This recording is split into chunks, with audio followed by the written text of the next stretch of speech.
My mom isn't waking up, the little girl cried, and the Alpha King followed her into the snow. The moment the Alpha King touched the dying woman in the snow, three impossible things happened at once. The 3-year winter curse that's been killing his kingdom started to break. His wolf claimed her as his fated mate, even though he already lost his mate and unborn child in an unsolved murder, and her 6-year-old daughter's eyes began glowing with silver light that marks her as Ethersong, a bloodline that was hunted to extinction a century ago. Someone powerful enough to use forbidden magic has been hunting this woman and child across kingdoms, and now the king just brought them into his palace, where the traitor, who killed his first family, is still hiding. The little girl can hear lies and read thoughts, and the first thing she said when she woke up was, "The man with empty eyes killed your mate too, and he's coming for us next." Hello, everyone. Before we dive into tonight's story, hit subscribe and turn on the notification bell so you never miss our channel's new videos. Let us return to our story. When you lose everything you've sworn to protect, the cold becomes a comfort.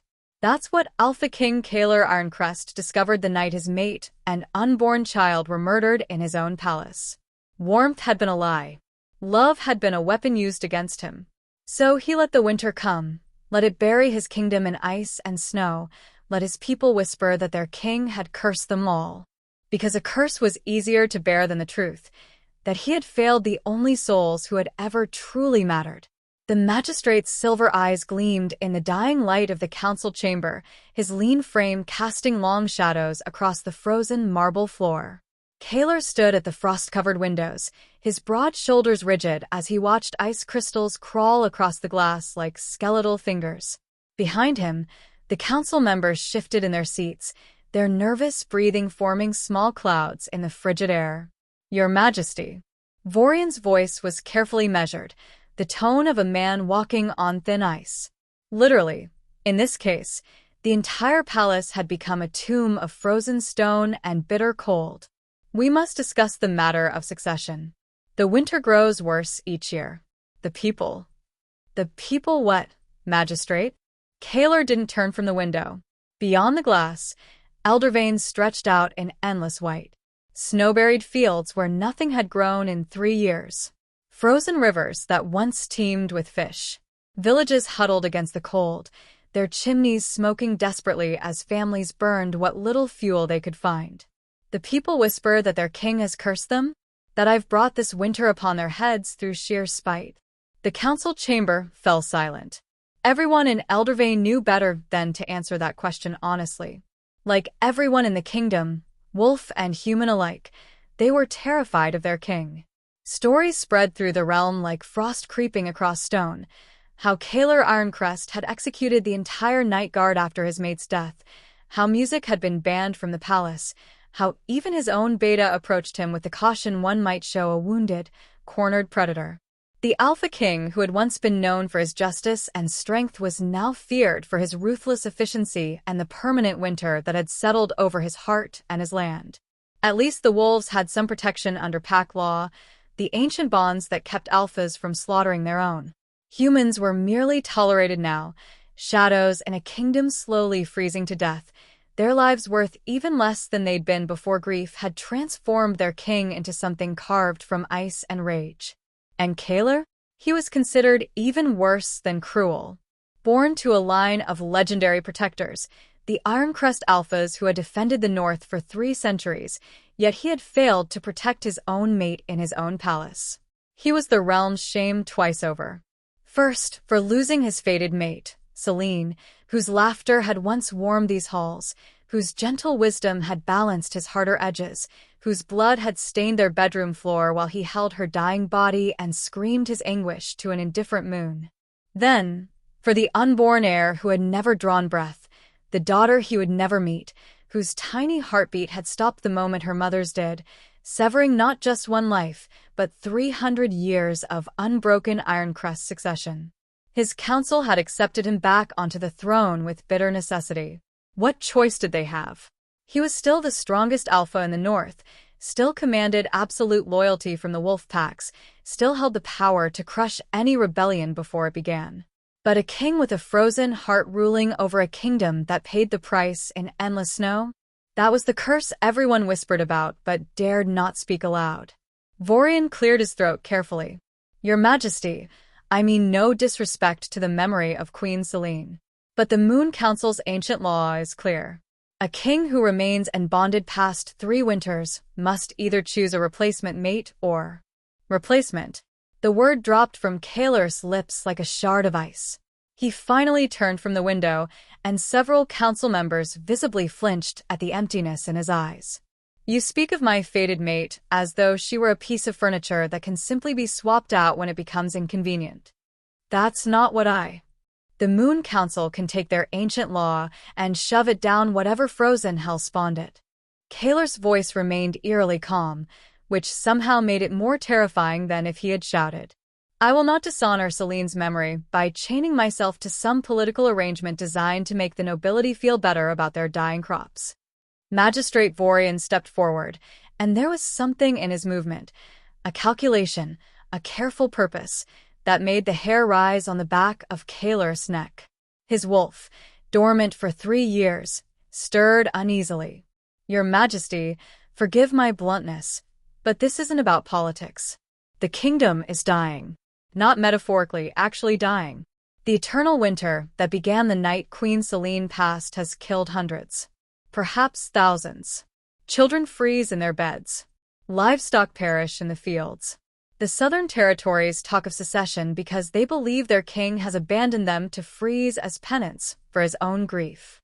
Then let them secede. Kaler's fingers tightened on the window frame, ice cracking beneath his grip. Let them all leave. Let the whole damn kingdom empty out until there's nothing left but snow and silence. At least then they'll stop looking at me with those pitying, accusing eyes. At least then I won't have to pretend I'm anything other than what I am, a failed protector sitting on a throne built from the bones of everyone I couldn't save. The temperature in the room dropped another 10 degrees. Frost began creeping across the floor, spreading out from where Kaler stood like a plague. Is that truly what you want? Vorian pressed, and now there was definitely something calculating in his tone. To be remembered as the king who let his kingdom die because he couldn't move past his grief?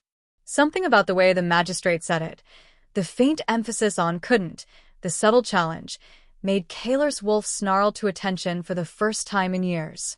He studied Vorian more carefully, noting the way the man stood just a fraction too confidently, the gleam in his eyes that looked almost like satisfaction. But the moment passed. Vorian bowed his head in apparent contrition. Forgive me, Your Majesty. I overstep. I simply worry for the realm. Kaler turned back to the window, dismissing him with a gesture. Your concern is noted, Magistrate. This council is dismissed. He didn't watch them file out, didn't acknowledge their hurried bows and muttered farewells. He simply stood at the window, staring out at the frozen wasteland his kingdom had become, and remembered.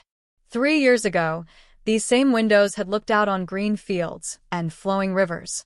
3 years ago, he had stood in these chambers planning his daughter's future, what tutors she would have, which territories she would govern, how he would teach her to be strong and kind the way Selene had taught him. 3 years ago, he had believed the palace was safe, that his family was protected, that being an Alpha King meant something more than just a crown and empty promises. Then he had woken to Selene's scream cutting off too suddenly in the darkness. He'd shifted mid-leap, his wolf form crashing through their bedroom door in a shower of splinters, but he was already too late. The assassins, 3 of them, masked and moving with professional efficiency, had already done their work. Selene lay on the floor, her nightgown blooming red, her hands pressed uselessly against the wound in her stomach. The wound that had pierced not just her flesh, but the child growing inside her. Kaler had killed all 3 assassins in a matter of seconds, his wolf form ripping them apart with a savage efficiency that painted the walls crimson. But it meant nothing. Nothing. Because when he shifted back and gathered Selene into his arms, she was already fading. Kaler, she had whispered, her hand finding his face. Our daughter. I can't feel her. Hold on. His voice had broken on the words. Please, Selene, just hold on. The healers are coming. Tell her. Selene's eyes were already glazing. Tell her I would have loved her so much. And then she was gone. Just gone. The mate bond snapping like a severed rope, leaving a ragged wound in his chest that felt like it would never stop bleeding. He'd held her body until dawn, until the healers had to pry her from his arms, until his beta had physically dragged him away while he screamed and fought and begged for one more moment with the only woman he had ever loved. Later, they told him the assassins had been hired killers from the Southern Territories. Professional. Untraceable. But someone in his own court had let them in, had told them exactly where Celine would be, had orchestrated the whole thing with brutal precision. He'd executed the entire night guard, thrown half his council in the dungeons, torn the palace apart looking for the traitor. But he never found them, and the winter had come, as if the land itself mourned what had been lost. Your Majesty? Kaler blinked, pulled from the memory by his beta's voice. Davrin stood in the doorway, his expression carefully neutral. You've been standing there for 2 hours. It's nearly dark, and the blizzard is worsening. I'm going riding. My king. That wasn't a request, Davrin. Kaler strode past him into the corridor. Saddle Shadowmere. I need air. Your Majesty, the northern borders are deadly in this weather. Even for a shifter. If you're caught in the storm, then I'll freeze. Kaler didn't slow his pace. At least I'll match the kingdom I've created. Davrin knew better than to argue further. Within 10 minutes, Kaler was mounted on his massive warhorse, a beast as black and temperamental as its rider. The palace guards watched him ride through the gates with worried eyes, but none of them tried to stop him. They'd learned that lesson the hard way. The moment Shadowmere's hooves hit the northern road, something in Kaler's chest loosened fractionally. Out here, beyond the palace walls, there were no advisors suggesting he replace Celine like a broken piece of furniture. No council members flinched from his presence. No memories bleeding from every stone and tapestry. Just wind, snow, darkness. The blizzard had indeed worsened, snow falling so thick he could barely see Shadowmere's ears. The temperature was dropping fast, dangerous even for an alpha shifter, potentially lethal for anyone caught without shelter. The smart thing would be to turn back. Find refuge. Wait out the storm. But Kaler had stopped doing smart things the night Celine died. He urged Shadowmere faster, into the teeth of the storm, following the northern road more by instinct than sight. The kingdom spread around him in shades of white and gray, frozen fields, abandoned cottages, dead trees skeletal against the darkening sky. This was what his grief had created. This endless, killing winter. Good, his wolf whispered viciously. Let it all freeze. Let it all die. What's the point of spring when everything you loved is buried in the ground? That's when he heard it. At first, Kaler thought the wind was playing tricks, making the storm sound almost like crying. He pulled Shadowmere to a halt, his every sense suddenly on high alert. There. Faint. Desperate. Impossible. A child's voice. Hello. The word barely carried over the howling wind, small and terrified and so completely out of place that Kaler's wolf surged forward with sudden, violent urgency. This had to be a trap. Wolves didn't abandon their children in blizzards. Pack bonds made it impossible. Alpha law forbade it. Humans knew better than to travel the border roads in winter, especially with children. The cold had already claimed dozens of lives this season. So, what in the frozen hell was a child doing out here? Kaler's hand went to the blade at his hip. Bandits sometimes used women or children as bait, counting on a traveler's mercy to draw them into killing range. It was a tactic as old as time and twice as effective, because what kind of monster ignored a crying child? The kind who's already lost everything, his bitter mind supplied. But his wolf was doing something strange, not growling in warning, but whining with an urgency Kaler hadn't felt since the night Celine died. The beast was clawing at his insides, desperate to move, to find, to protect. Instincts he'd thought had died with his mate. Then the voice came again, clearer now, breaking with sobs that cracked something frozen in Kaler's chest. Please, someone, my mom isn't waking up. Every logical instinct screamed at him to ride away. This was a trap. It had to be. Nobody survived out here. And he'd already failed everyone he'd tried to protect. What was one more death in a kingdom slowly dying because of him? But his hands were already turning Shadowmere toward the sound before his mind caught up. This is foolish. This is dangerous. This is exactly the kind of emotional decision that gets kings killed. But he was already dismounting, already following the voice into deeper snow, his alpha senses straining to locate the source. "Where are you?" he called out, his voice rougher than intended. "Call out again." For a moment, only silence and wind. Then, a tiny figure stumbled out of the white void directly in front of him. A little girl, barely 6 years old, appeared like a ghost from the snow. Her clothes were torn, hanging in frozen tatters from her small frame. Her lips were blue with cold, her skin so pale she looked more corpse than child. But it was her eyes that stopped Kaler's heart. Silver-streaked, glowing faintly in the darkness, like twin moons. Eyes that should not exist outside of ancient prophecy. Eyes that marked her as something impossible, something that hadn't been seen in the north for 100 years. She should have been terrified of him, of the massive Alpha King looming over her in the darkness, of the wolf scent rolling off him in waves, of the rage and grief that hung around him like a shroud. Instead, she looked up at him with desperate, terrified hope. "Please, sir," she whispered, her small voice shaking. "My mom fell down and won't wake up. She's so cold. She told me to run, to find help, but I can't leave her. Please, please help us." And Kaler's wolf, dormant for 3 years, silent through endless nights of grief and rage, suddenly roared to life with a recognition that shook him to his core. Mate. No. That was impossible. The girl was a child, and he wasn't a monster. But the wolf wasn't responding to the girl herself. It was responding to her scent, to the faint echo of something on her skin that shouldn't be there, couldn't be there. Something that smelled like destiny. Where?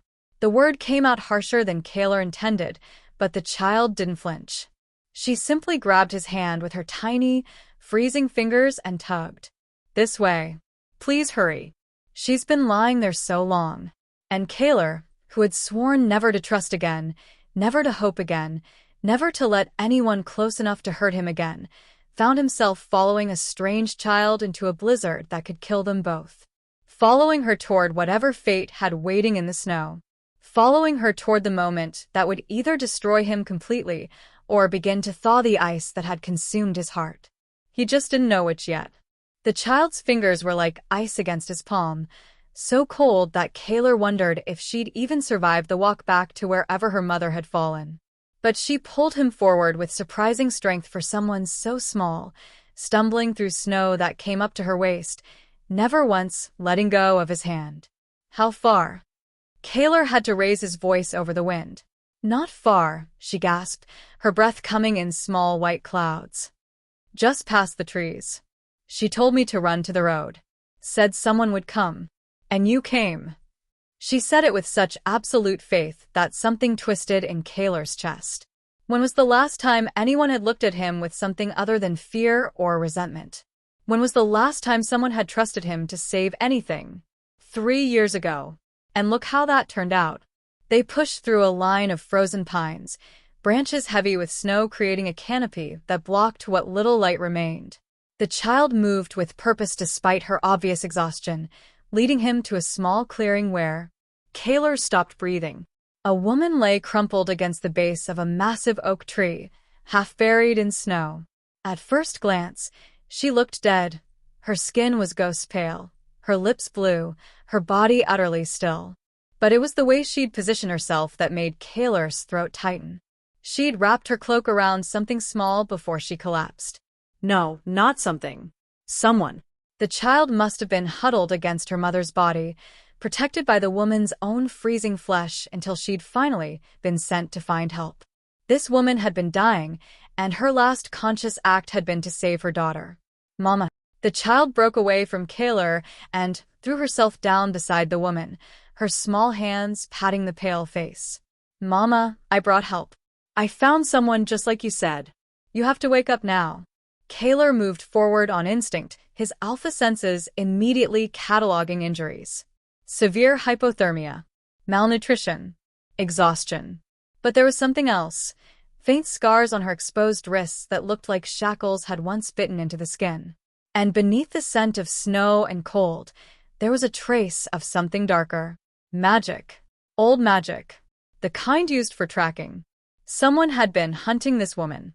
And they'd nearly succeeded. Is she? The child's voice broke. Is she dead? Kaler knelt beside the woman and pressed 2 fingers to her throat. For a long moment he felt nothing. Then there. A pulse. Thready. Weak. Barely there at all. But a pulse nonetheless. She's alive. The words came out rougher than intended. Barely. The child made a sound between a sob and a laugh, throwing her arms around Kaler's neck with such sudden force he nearly fell backward. Thank you. Thank you. Thank you. I knew someone would come. Mama said to have faith. She said the moon would send help. Kaler carefully disentangled himself from the child's embrace, trying to ignore the way his wolf had gone completely still the moment she'd touched him. That strange recognition was still there, that impossible sense of rightness that made no sense whatsoever. He focused on the woman instead, brushing snow from her face to get a better look, and froze. Even half dead from cold, even with her skin pale as moonlight and her lips blue with hypothermia, she was ethereal. That was the only word for it. Dark hair streaked with silver. Natural, not from age, spread around her face like a halo. High cheekbones. A delicate nose. And something about her features that seemed almost otherworldly, as if she wasn't entirely human despite having no scent of shifter blood. But it was when Kaler reached down to check her injuries that his world tilted sideways. The moment his bare hand touched her skin, something cracked inside his chest. The winter wind that had been howling around them suddenly stilled. The snow stopped falling. The temperature, which had been dropping steadily into lethal territory, seemed to warm by several degrees. And his wolf surged forward with a roar of recognition that shook Kaler to his core. Mate. Mate. Mate. No. Kaler jerked his hand back as if burned. Absolutely not. This was impossible. The mate bond didn't work like this. You couldn't just stumble across a dying stranger in the snow and have your wolf claim them as your fated one. It didn't happen. It couldn't happen. He'd already had his mate. Celine had been his fated one, his true bond, the other half of his soul. When she died, that was it. There were no second chances in the laws of fate. No divers. No replacement mates that the universe just conveniently dropped in your path. But his wolf was going absolutely feral, clawing at his insides, demanding he protect what was theirs. Sir? The child's voice pulled him back. She was watching him with those impossible silver-streaked eyes, her small face creased with worry. What's wrong? You'll help her, right? You have to help her. Kaler forced himself to focus. Whatever insanity his wolf was experiencing, it didn't matter. What mattered was that this woman was dying, and he was the only one who could save her. And then what? His bitter mind demanded. You save her, and then she dies anyway because you can't protect anyone? You save her, and whoever was hunting her comes to your palace and finishes the job. You save her, and you lose another person you. Please. The child grabbed his hand again, her eyes filling with tears. Please don't let my mama die. She's all I have. Please. The desperation in her voice, the absolute trust despite having no reason to trust him, broke something in Kaler's carefully constructed walls. What's your name? He heard himself ask. Lyron. The child sniffled. My name is Lyron. And that's my mama, Eveline. We've been running for so long, and she's so tired, and I tried to keep her warm, but I'm not strong enough, and… Lyron. Kaler's voice came out softer than it had in 3 years. I'm going to pick your mother up now. It's going to be cold for her being moved, but we have to get her somewhere warm or she'll die. Do you understand? Lyron nodded frantically, swiping at her tears with frozen fingers. Kaler carefully slid his arms under Eveline's body, trying to ignore the way his wolf howled with satisfaction at having their mate in their arms. She weighed almost nothing, too light, as if she hadn't eaten properly in weeks. He lifted her against his chest, then awkwardly shrugged out of his heavy fur cloak one-handed and wrapped it around her. The moment the warm fur touched her skin, Eveline made a sound, a tiny, broken whimper that shouldn't have affected him but did. "It's all right," he found himself murmuring, the words escaping before he could stop them. "You're safe now. I've got you." And the woman, unconscious, more dead than alive, responded to his voice. Her body relaxed fractionally against his chest. Her breathing, which had been shallow and irregular, evened out just slightly, as if even in her dying state, she recognized him. "No," Kaylor told himself firmly. "That's not what's happening. She's just responding to warmth and shelter. Nothing more." But his wolf wasn't listening. The beast was practically purring, content in a way it hadn't been since Celine died. "Can you walk?" Kaylor asked Lyran, forcing his attention away from the woman in his arms. "Yes, sir." "Then hold on to my belt, and don't let go. The snow is deep, and the storm is getting worse. If you let go, I might not be able to find you again." Lyran immediately grabbed a fistful of his belt with both hands. "I won't let go. I promise."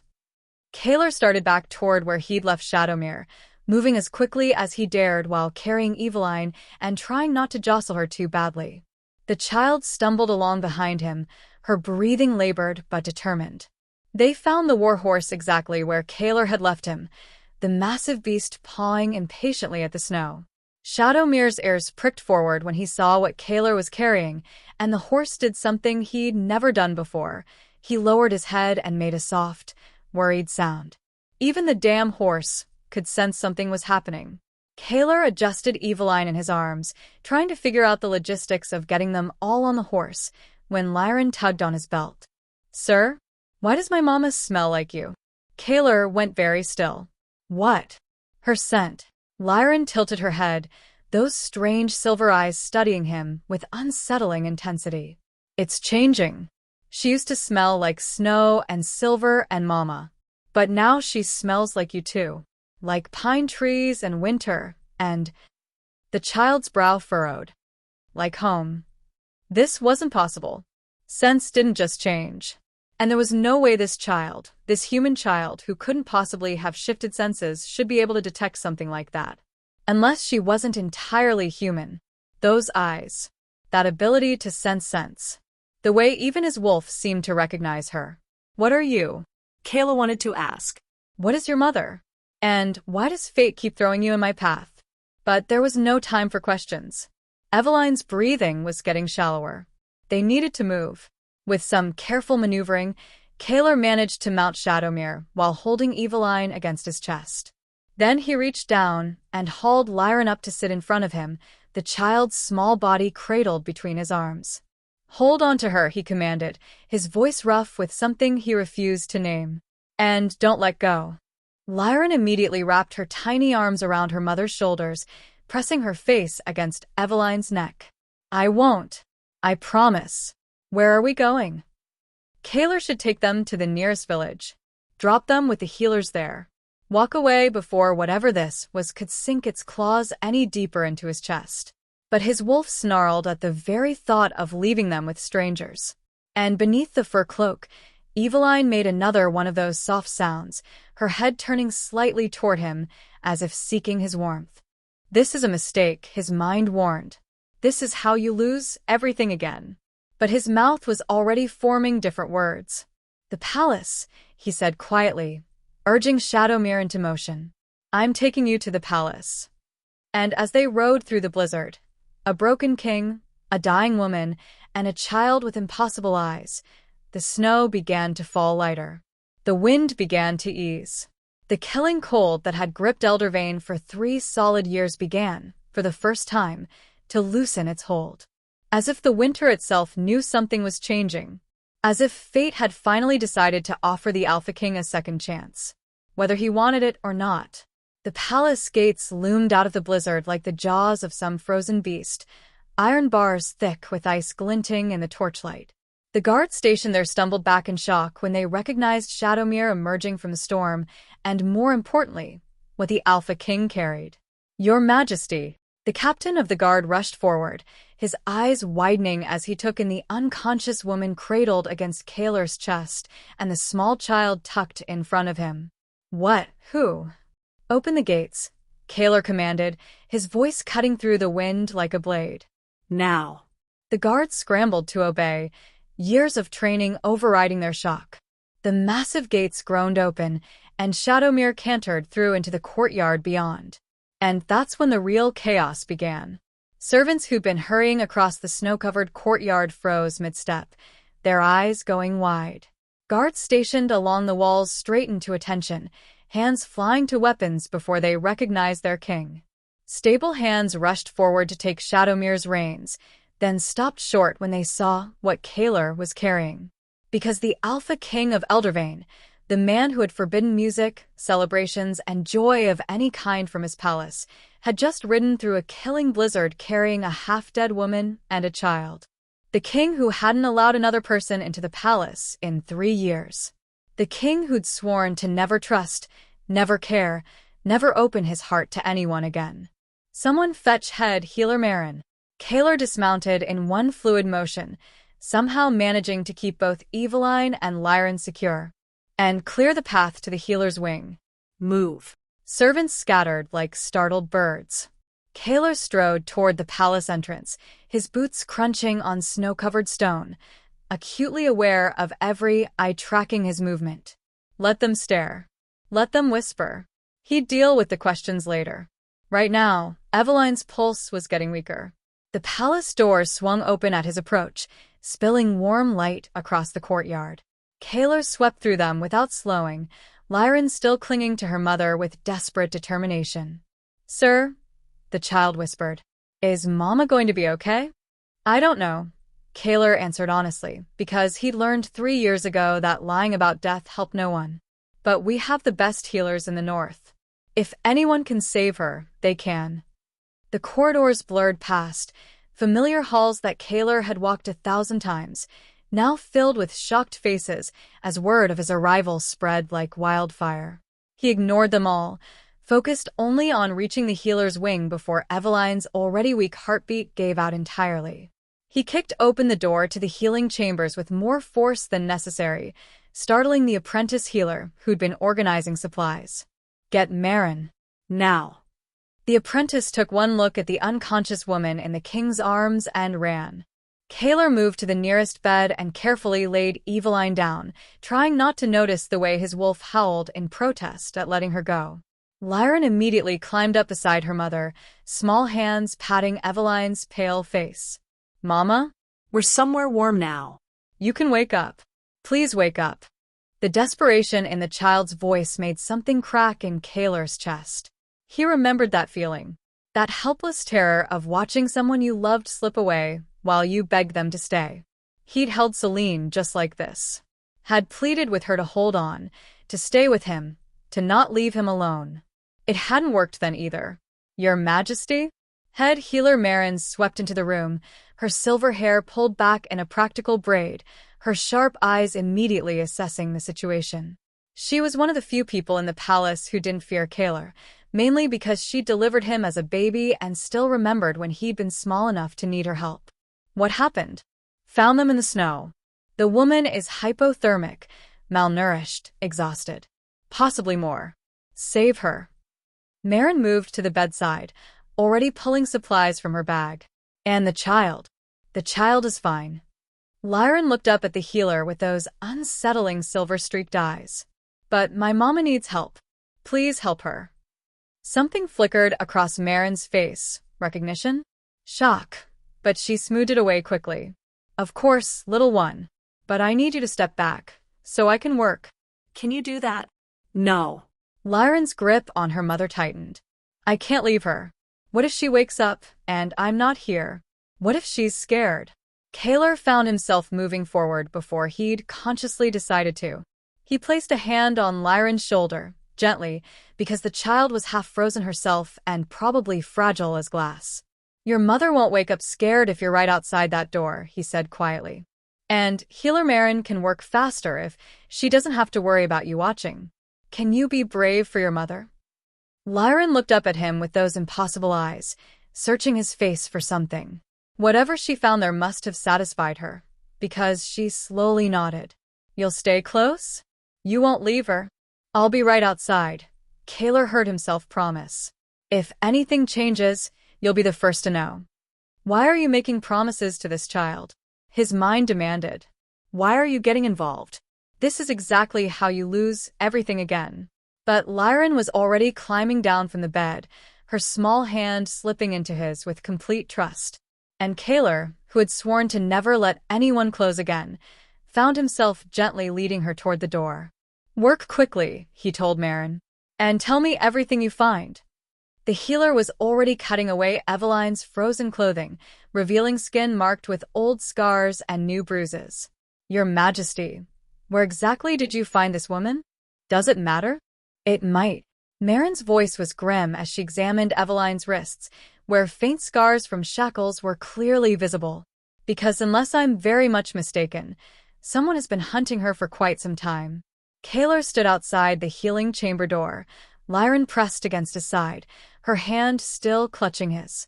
Through the partially open door, he could hear Marin working, the clink of instruments, the rustle of blankets, soft murmured instructions to her apprentices. "Your Majesty?" Kaler turned to find his beta, Davrin, approaching with careful steps. The man's eyes flicked to Lyran, then back to Kaler with barely concealed confusion. "Word has spread through the palace," Davrin said carefully, "that you've brought guests." "Not guests. Refugees. I found them dying in the snow." "I see." Davrin clearly didn't see at all. "And you brought them here because my wolf claims the mother as mate, and I can't explain it. Because this child carries my scent somehow, and it's impossible. Because for the first time in 3 years, I felt something other than grief and rage. Because they needed help," Kaler said instead. "That's what kings do, isn't it? Protect those who can't protect themselves." The bitter irony of those words wasn't lost on either of them. Kaler had spectacularly failed to protect the last people who'd needed him. Davrin opened his mouth to respond when a commotion echoed down the corridor. Raised voices. The sound of claws on stone. Then 3 of the palace's wolf guards rounded the corner in their shifted forms, moving with agitated purpose. They stopped short when they saw Kaler. Then their attention shifted to Lyran, and all 3 wolves immediately dropped into submissive postures, whining low in their throats. "What the hell?" Davrin breathed. Kaler felt his own wolf surge forward in response, protective instincts flaring. The palace wolves were responding to Lyran as if she were an alpha, as if she carried authority that demanded their respect. But that was impossible. She was a human child. She had no shifter scent, no pack bonds, no alpha blood. So why were 3 fully grown wolf guards treating her like royalty? One of the wolves, a female named Kira, shifted back to human form, her eyes wide with confusion. "Your Majesty, we felt called. Something pulled us here. And this child." She looked at Lyran with something close to awe. "She carries your mark." "That's not possible," Kaler said flatly. "I know, my king. But it's true. Her scent." Kira took a careful step closer, scenting the air. "It's faint, but it's there. She carries the echo of your wolf spirit. As if fate itself has bound her to you." Davrin moved closer as well, and Kaler saw his beta's eyes widen as he caught the scent too. "Moon above," Davrin whispered. "My king, this child, she has your mark on her soul." Kaler's wolf was going absolutely feral, torn between the urge to protect what was apparently his and the desperate need to reject this impossible reality. He couldn't have marks on anyone's soul. That wasn't how it worked. You didn't just randomly imprint on strange children you found in blizzards. Unless fate is meddling, a voice whispered in the back of his mind. Unless this isn't random at all. Unless you were meant to find them. "Sir?" Lyran tugged on his hand, oblivious to the metaphysical crisis unfolding around her. "Why are those wolves bowing to me?" "I'm not important." "I don't know," Kaler admitted, because honesty seemed like the only option when everything else had stopped making sense. "But we'll figure it out." Lyran seemed to accept this, leaning more heavily against his leg as exhaustion finally caught up with her. Okay. As long as Mama is safe. That's all that matters. Hours passed. Lyran had finally fallen asleep curled in a chair outside the healing chamber, wrapped in one of Kaeler's spare cloaks. Kaeler himself remained standing, his back against the wall, watching through the doorway as Merrin worked. He should leave. Should delegate this to his staff and return to his duties. Should put distance between himself and whatever insanity was unfolding here. But every time he considered walking away, his wolf snarled in violent protest.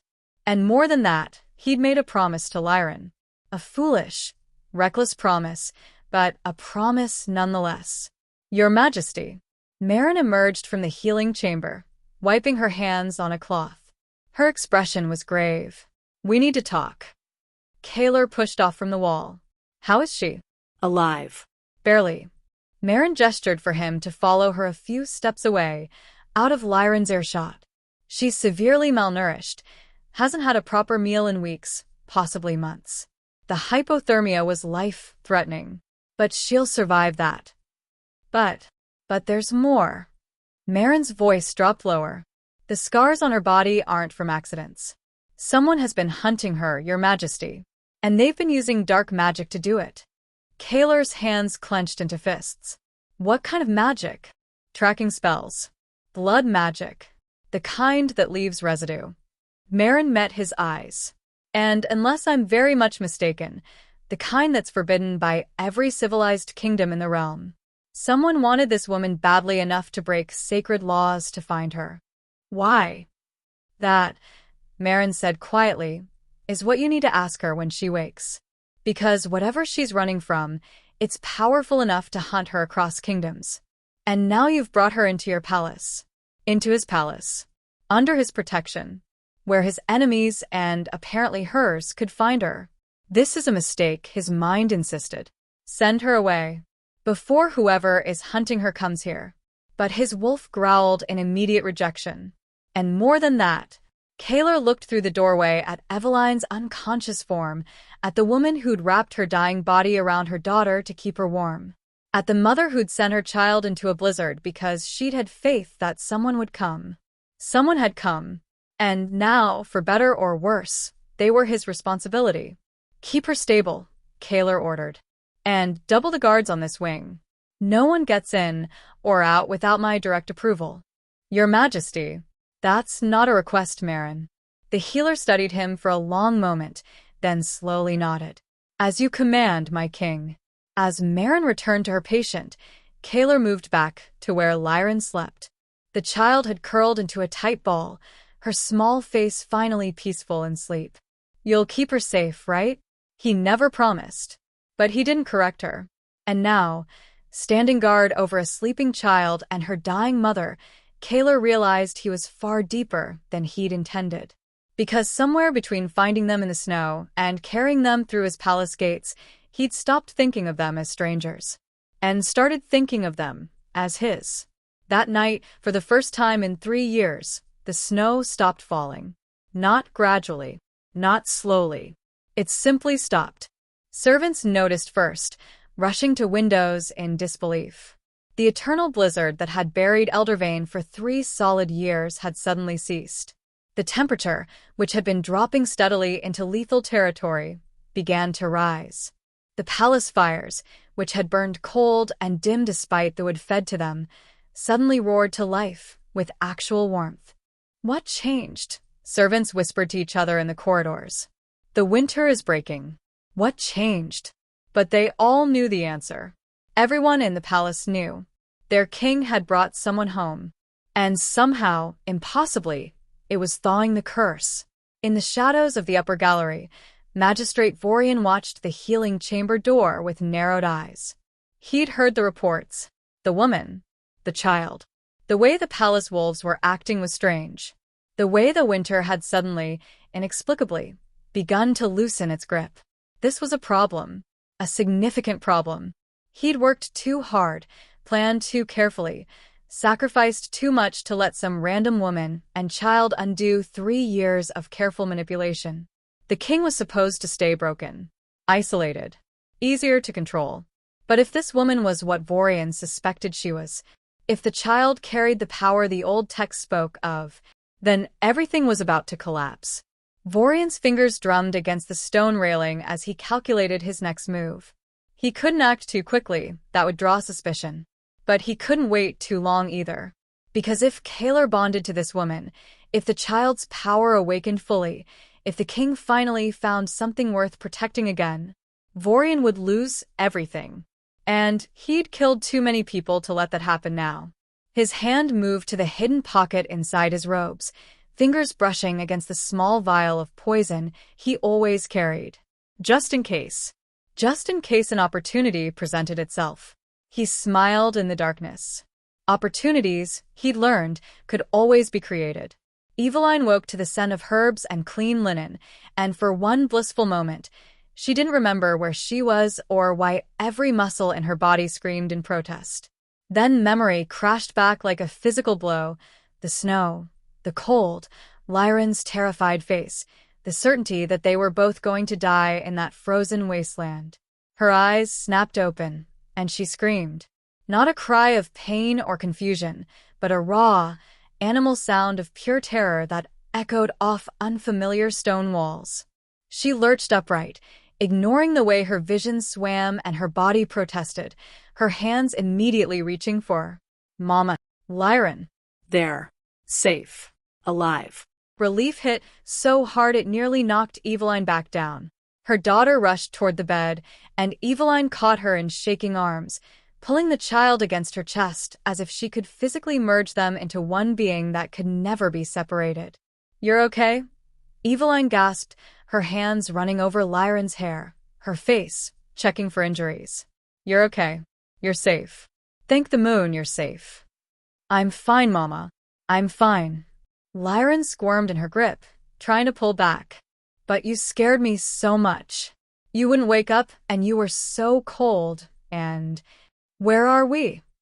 Eveline's eyes finally focused on her surroundings. Stone walls. Expensive tapestries. Warmth from a fireplace that radiated actual heat instead of the weak, dying flames she'd grown accustomed to. This wasn't some village healer's cottage. This was somewhere important. Somewhere dangerous. "Lyran, where did you bring us?" "I didn't bring us anywhere. He did." Lyran pointed toward the doorway. He saved you, Mama. "Just like I knew someone would." Eveline's gaze followed her daughter's finger, and her heart stopped. A man stood in the doorway. Massive, broad-shouldered, dark hair and darker eyes that seemed to see straight through her. He radiated power in a way that made the air feel heavy, made every instinct Eveline possessed scream at her to run, to hide, to protect her daughter from whatever this was. But it was more than just his obvious strength that terrified her. It was the way her body recognized him. The way something deep in her soul seemed to reach toward him even as her mind recoiled in primal fear. The way looking at him felt like standing at the edge of a cliff, one step forward, and everything would change forever. "Get away from us." The words ripped from Eveline's throat as she shoved Lyran behind her, ignoring the way her weakened body swayed.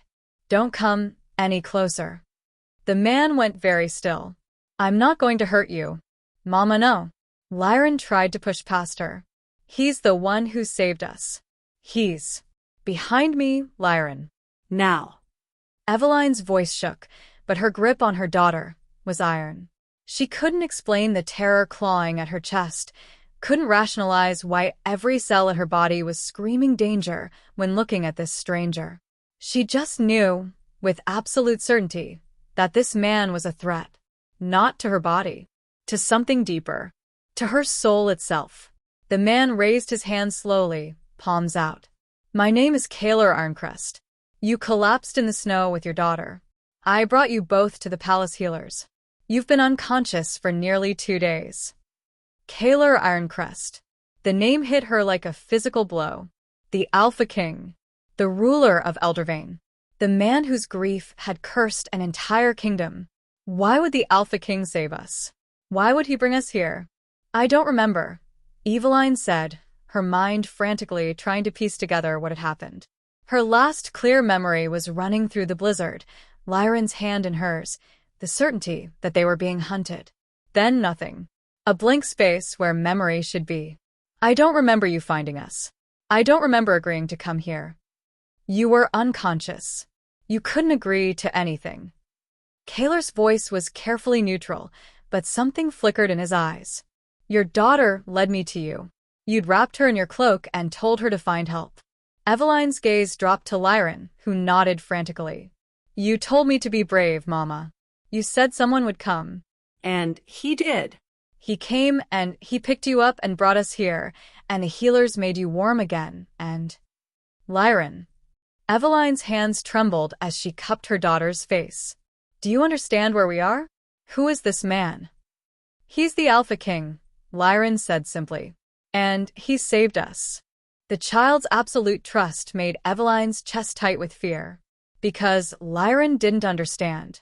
She was too young to comprehend what it meant to be in the palace of the most powerful and most dangerous, Alpha in the North.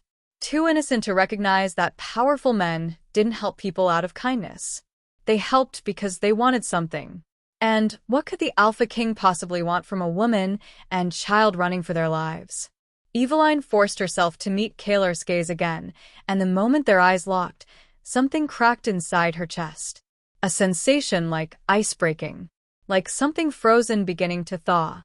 Her hands flew to her chest, breathtaking. What did you do to me? Kaler's jaw tightened. Nothing. I brought you to the healers. They treated your hypothermia and exhaustion. That's all. Liar. The word escaped before Eveline could stop it. Something's different. Something's wrong. I can feel. She couldn't finish the sentence. Couldn't explain the way her body seemed to be reaching toward him despite her terror. Couldn't articulate the sensation of invisible threads trying to form between them. Mama, you're scaring me? Lyran's voice was small, worried. Eveline immediately pulled her daughter close again, pressing a kiss to her hair. I'm sorry, little star. I'm just confused. Everything's going to be fine. But it wasn't fine. Nothing about this was fine. Because as Eveline held her daughter and stared at the Alpha King across the room, fragmented memories began to surface. Not of him finding her. Not of the rescue. But of something older. Darker. Running through the snow. Someone chasing them. A voice in the darkness. You can't hide forever, Ethersong. We'll find the child eventually. Lyran's eyes glowing with silver light, power crackling around her small form. Eveline's own hands burned with that same silver fire as she tried desperately to hide their trail, to protect her daughter from the hunters who wanted to use her power for something terrible. Then collapsing, the magic draining her completely, darkness closing in. But there was something else. Another fragment, more recent but somehow more terrifying. Strong arms lifting her. A voice, deep and rough. I've got you. Warmth against her chest. The scent of pine and winter, and something that made her soul sing even as her body died. A sense of absolute safety that she hadn't felt since. Eveline gasped, the memory cutting off before she could grasp it fully. What do you remember? Kaler asked quietly, and there was something in his tone that suggested he already knew the answer would be incomplete. Nothing. Eveline lied. I remember the snow. Collapsing. Telling Lyran to run. Then waking up here. She didn't mention the voice calling her Ethersong. Didn't mention Lyran's power or her own. Didn't mention the hunters or the reason they'd been running for 2 years. Because powerful men collected secrets. And the moment Kaler understood what Lyran was, what power she carried, they would never be allowed to leave. Mama? Lyran tugged on her sleeve. Why won't you look at him properly? He's nice. He stood guard outside the door the whole time you were sleeping. He promised he'd keep you safe. That pulled Eveline's attention back to Kaler sharply. You did what? The Alpha King had the grace to look slightly uncomfortable. Your daughter was frightened. I told her I would remain close in case your condition changed. For 2 days, I have advisors who can handle the daily business of running a kingdom. His expression gave nothing away. And you were dying. Someone needed to ensure the healers had everything they required. It made no sense. Alpha Kings didn't stand vigil over dying strangers. They didn't personally ensure random refugees received the best care. They especially didn't involve themselves in the lives of people who had no political value, no pack connections, nothing to offer. Unless they wanted something. Why? Eveline forced the question past her fear. Why would you save us? Why bring us here? What do you want? Kaler was silent for a long moment, his dark eyes studying her with an intensity that made her want to look away. When he finally spoke, his voice was rough with something she couldn't identify. I don't know. The honesty of it surprised her. Eveline had expected lies, manipulation, some carefully constructed explanation designed to put her at ease while hiding his true motives. But the confusion in Kaler's voice sounded genuine, as if he couldn't explain his own actions any better than she could. Well, we appreciate your help. Eveline chose her words carefully. But we should leave. As soon as I'm strong enough to travel, we'll. No. The word was final, absolute, carrying the weight of an alpha command that made Eveline's breath catch. No, she repeated, her grip on Lyran tightening. Kaler's expression hardened. You're too weak to travel. The healers say you were severely malnourished even before the hypothermia. You'll need weeks of rest and proper food before you're strong enough to survive on the road. We've survived worse. And you nearly died doing it. Kaler's voice sharpened. Your daughter led me to your body half buried in snow. Another hour, and you both would have frozen to death. So no, you're not leaving. Not until you're actually capable of taking care of yourself and that child. Every word was logical, reasonable, exactly what any healer would advise. But it was also a cage. So we're prisoners? Eveline asked quietly. Your guests. Kaler's jaw tightened. Under my protection. Which means whoever was hunting you will have to go through me to get to you. Eveline's blood ran cold. What makes you think someone was hunting us? The scars on your wrists, the magical residue the healers found, the way you woke up terrified. Kaler's eyes never left hers. I've seen hunted people before. I know what it looks like. So either you can tell me who's after you and why, or I can investigate on my own. Your choice. It wasn't really a choice at all. Eveline wanted to refuse. Wanted to grab Lyran and run despite her weakened state, despite the snow, despite the certainty that they'd die within hours of leaving the palace. But her daughter was looking at the Alpha King with such trust, such certainty that he would keep them safe. And some small, terrified part of Eveline wanted to believe it too. We stay until I'm strong enough to travel, she said finally. Then we leave. And in the meantime, you stay away from my daughter. Kaler's expression flickered with something that might have been pain, but it was gone too quickly to identify. Agreed. He turned to leave, then paused in the doorway. For what it's worth, I meant what I said to your daughter. You're safe here. I give you my word as Alpha King. And with that, he was gone. Eveline sagged back against the pillows, her heart racing.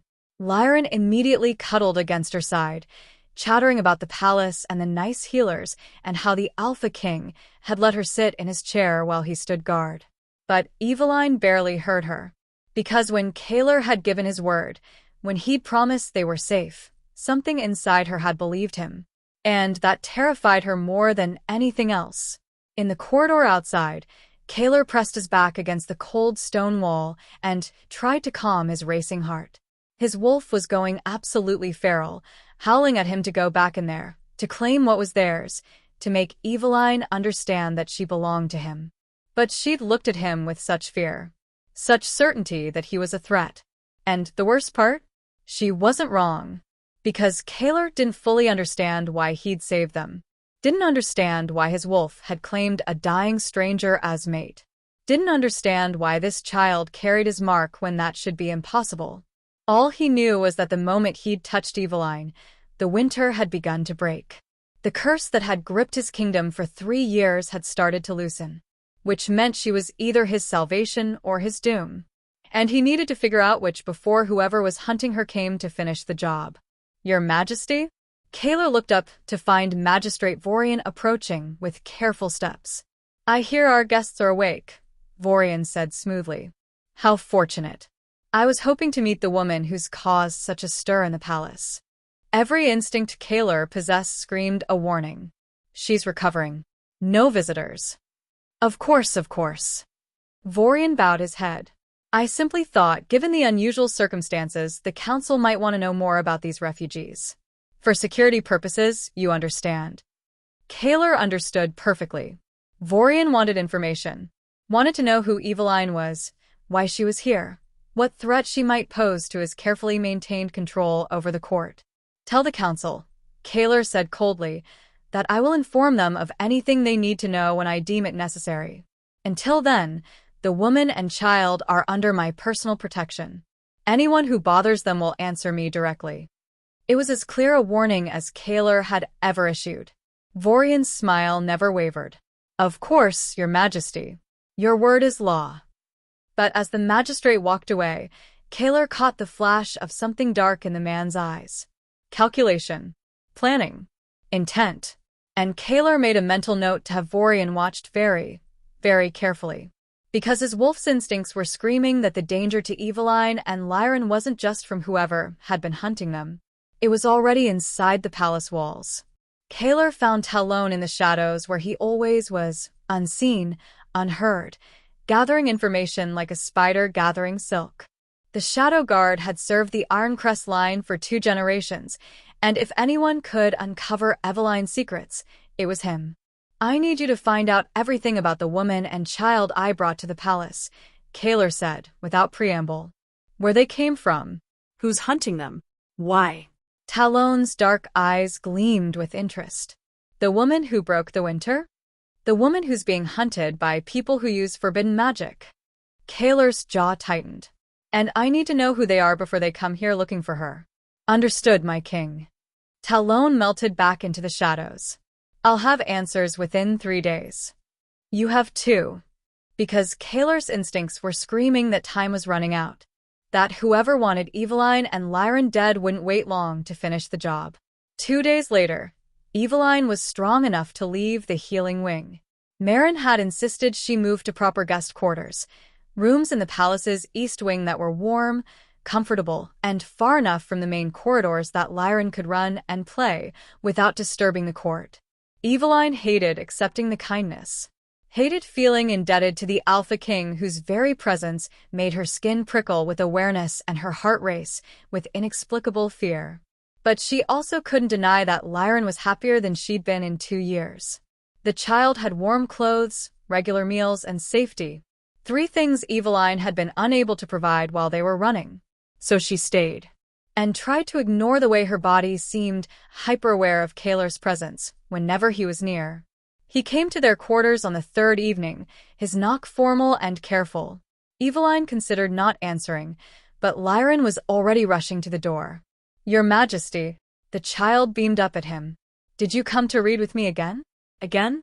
Eveline's head snapped up. What? Kaler had the grace to look uncomfortable. Your daughter found me in the library yesterday. She asked about the books. I may have read her story. The image of the fearsome Alpha King reading bedtime stories to a 6-year-old was so incongruous that Eveline didn't know whether to laugh or cry.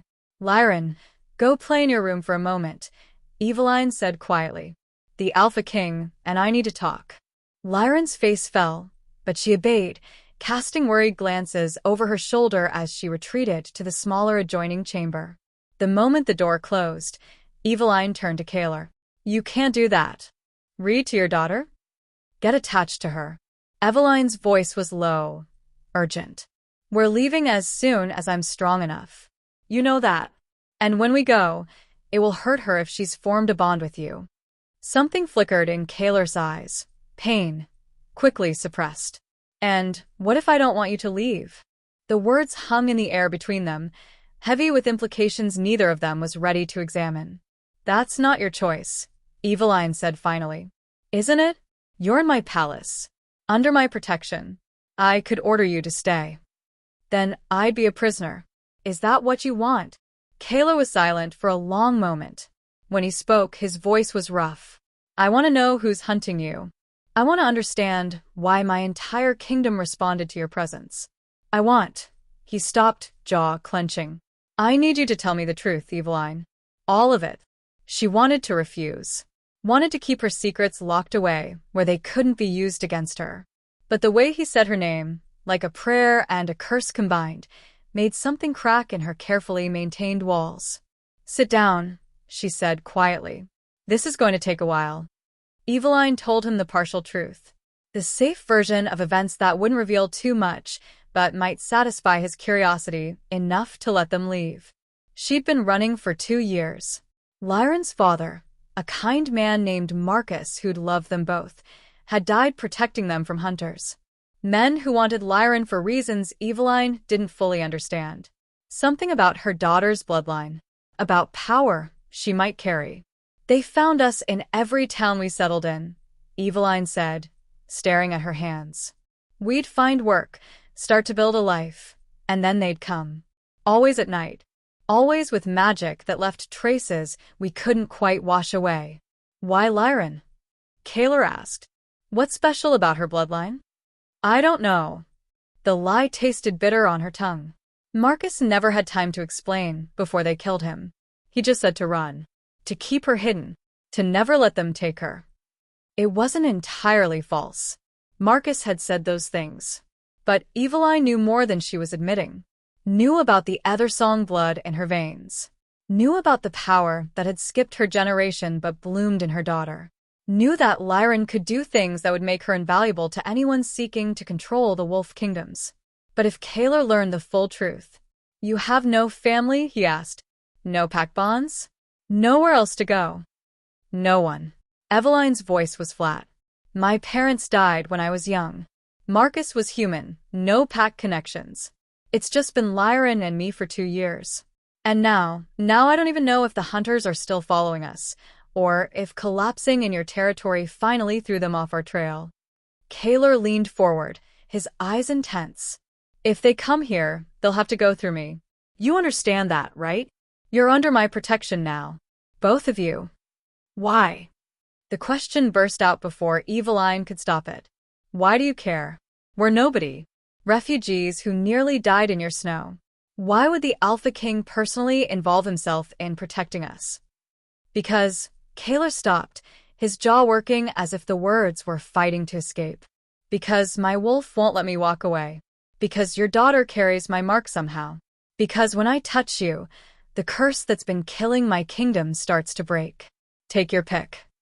The raw honesty shocked her into silence. I don't understand it either. Kaylor continued, his voice rough. I don't understand why fate threw you in my path. I don't understand why every instinct I have screams at me to protect you both. I just know that I can't. He stopped again, then finished quietly. I can't lose anyone else. And there it was. The truth beneath the Alpha King's fearsome exterior. He wasn't trying to control them or use them. He was trying to save them.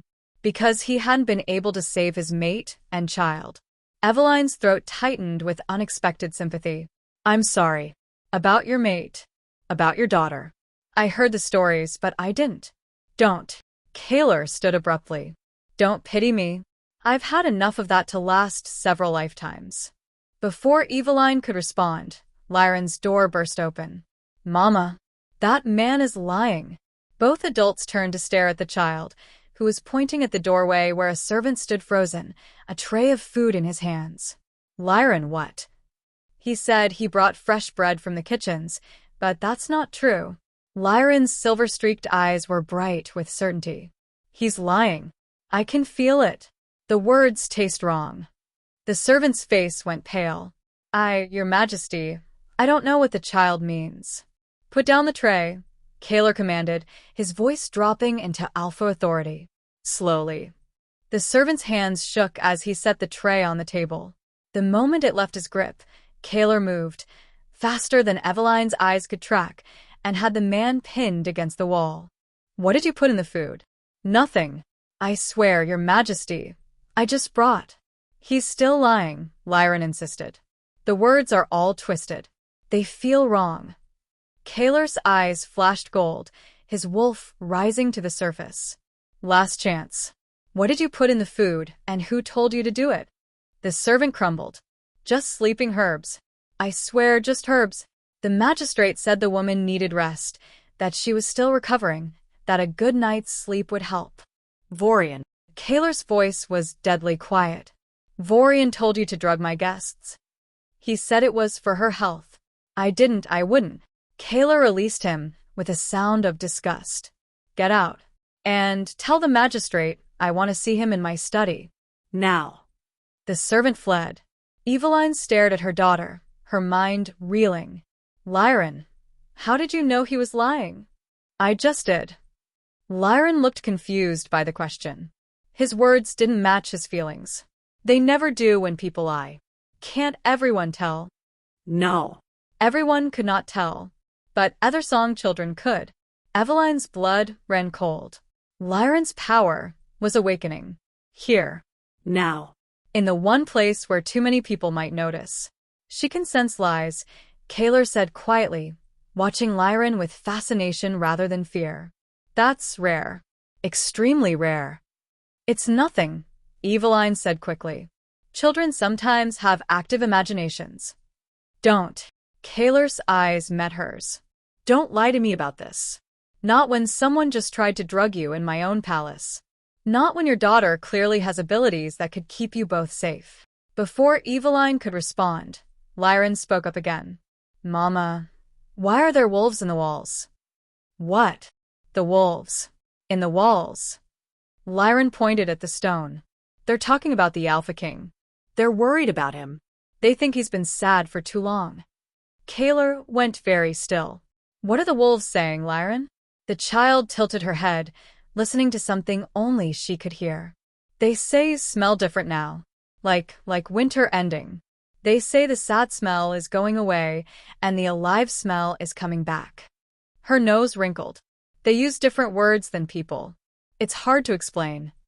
She's hearing the palace wolves' thoughts, Kaler breathed. Through the stone. From 3 floors away. Eveline wanted to deny it. Wanted to grab Lyran and run before anyone else realized what her daughter could do. But it was too late. Kaler knew. And the look on his face wasn't fear or greed. It was wonderful. Hours later, after Lyran had finally fallen asleep and Eveline had checked the new food delivery 3 times, she found Kaler standing guard outside their door. You don't have to do this, she said quietly. Yes, I do. He didn't look at her. Someone in my palace just tried to drug you. Until I know who I can trust, I'm not leaving you unprotected. The magistrate will be dealt with. Kaler's voice was cold. But Vorian is careful. He'll have excuses, explanations. And I can't act without proof or the council will claim I'm becoming paranoid. Eveline leaned against the doorframe, exhaustion pulling at her. This is what our lives have been like for 2 years. Always looking over our shoulders. Always wondering who to trust. Always running. You don't have to run anymore. Don't I? Eveline's laugh was bitter. Your magistrate already knows we're here. Which means whoever's been hunting us will know soon too. And when they come, they'll die. Kaler finally looked at her, and the fierce protectiveness in his eyes made her breath catch. Anyone who tries to hurt you or your daughter in my territory will answer to me personally. I promise you that. He'd made that promise before. But hearing it now, after seeing how gentle he was with Lyran, after watching him stand guard for hours, Eveline found herself believing him. She's Ethersong, isn't she? Kaler asked quietly. Your daughter. That's why they're hunting her. There was no point in lying. Not anymore. Yes. And you. The bloodline skipped me. I have traces of the gift, but nothing like what Lyran carries. Eveline's throat tightened. She can do things I can't even imagine.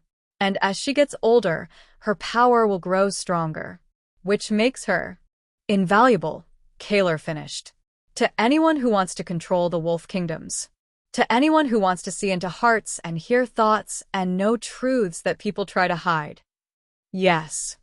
Eveline's voice was barely a whisper. So, you understand why we can't stay. Why do we have to keep moving? Because the moment anyone realizes what she is. I already realize what she is.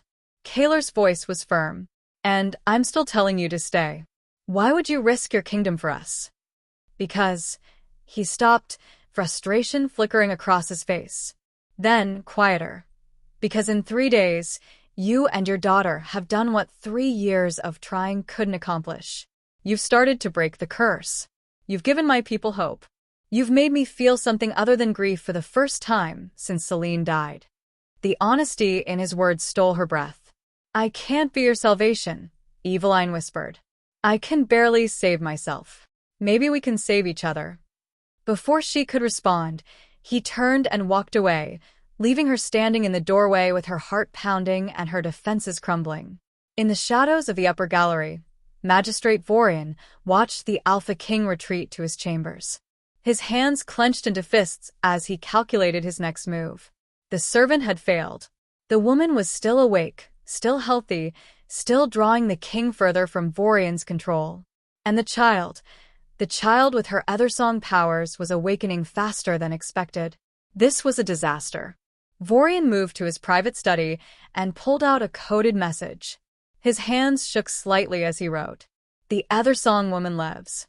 The child's power awakens ahead of schedule. The king is bonding to them. I can see it in the way he looks at her, the way he protects them. If this continues, if he fully bonds to her, all our plans collapse. The curse will break completely. He'll be strong again. Stable again. Impossible to control. We're out of time. Activate the final solution. Kill them both. Do it quietly if possible, publicly if necessary. But do it soon, before the Alpha King remembers what it means to have something worth fighting for." He sealed the message with dark magic and sent it flying into the night. Then he sat back and waited for the hunters to arrive. Over the following week, something shifted in the palace. The eternal winter continued to retreat. Snow melted from the rooftops. Ice cracked and fell from the windows. Servants whispered about seeing the sun for the first time in 3 years. Actual sunlight, warm and golden, instead of the weak gray light that had filtered through endless clouds. And at the center of it all was Eveline, who was slowly learning to trust the Alpha King who'd saved her life. It happened in small moments. The way Kaler arranged for their quarters to be stocked with Lyran's favorite foods without being asked. The way he never entered their rooms without permission, never forced his presence on them, never demanded answers to questions Eveline wasn't ready to answer. The way he sat with Lyran for hours, patiently answering her endless questions about wolves and kingdoms and why the sky was blue, his fearsome reputation melting away in the face of a 6-year-old's curiosity. "He's not what I expected," Eveline admitted to Healer Marin one morning. "The stories made him sound like a monster." "Grief can make monsters of us all," Marin said quietly. "But it can also be healed, given the right catalyst."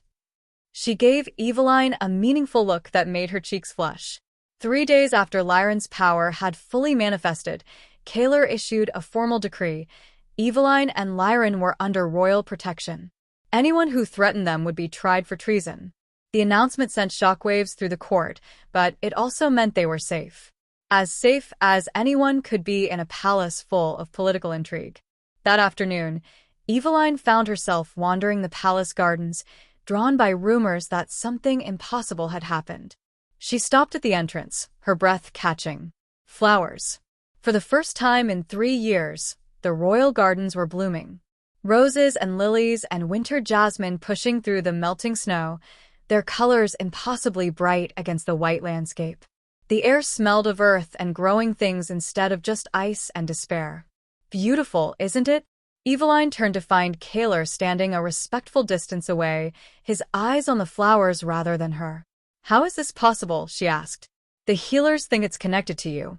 He moved closer, careful not to crowd her. "The winter started when Celine died. And now that you're here..." "I'm not her replacement," Eveline said quickly. "I know." Kaler's voice was quiet. "You're not Celine. You're something else entirely." They stood in silence for a moment, surrounded by impossible blooms. "Why did you save us?" Eveline asked finally. "The real reason. Not because Lyran asked you to. Not because your wolf demanded it. Why?" Kaler was quiet for so long she thought he wouldn't answer. When he finally spoke, his voice was rough with emotion. Because I heard your daughter crying in the snow, and something inside me that I thought had died with Celine woke up. Because when I touched you, I felt something other than grief for the first time in 3 years. Because he stopped, jaw clenching. Because I couldn't walk away. And I still don't fully understand why. Eveline's throat tightened.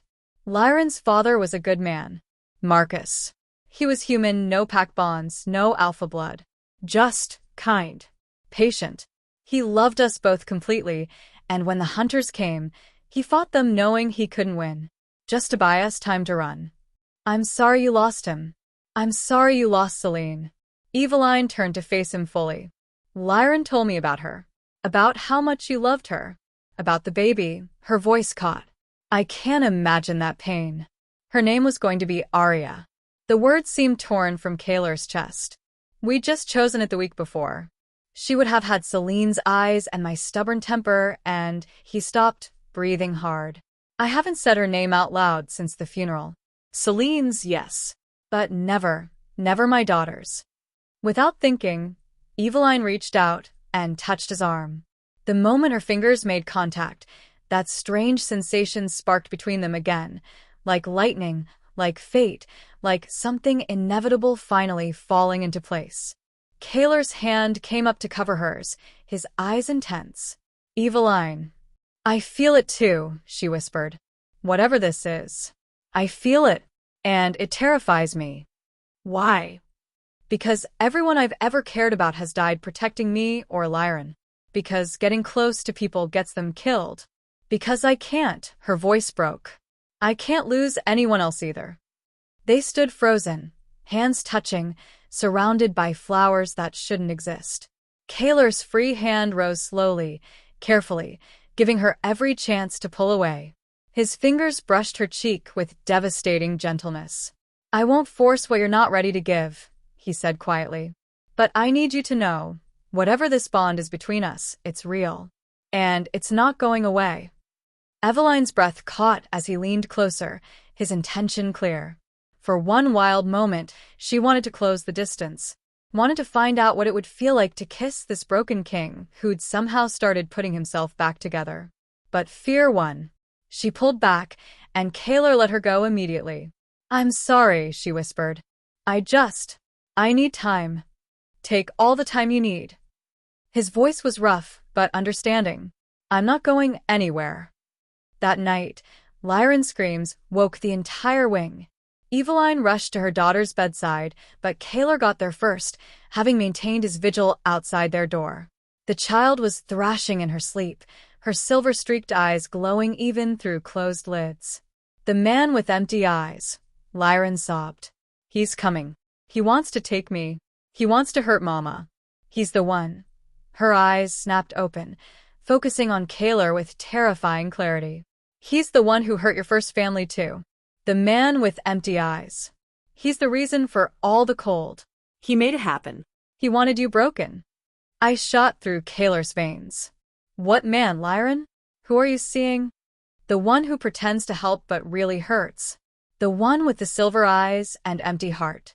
The one who... Lyron's face scrunched in concentration. Magistrate. Magistrate Vorian. Eveline gasped. Lyron, you've never even met. I see him in my dreams, the child whispered. He's been there before, watching from the shadows. And he's planning something bad. Something that will hurt all of us. Kaylor's expression went cold as stone. When did these dreams start? The first night we came here. I didn't want to say because I thought maybe they weren't real. But they're getting clearer. And tonight I saw. Lyron's voice dropped to a terrified whisper. I saw him sending a message. Calling the hunters.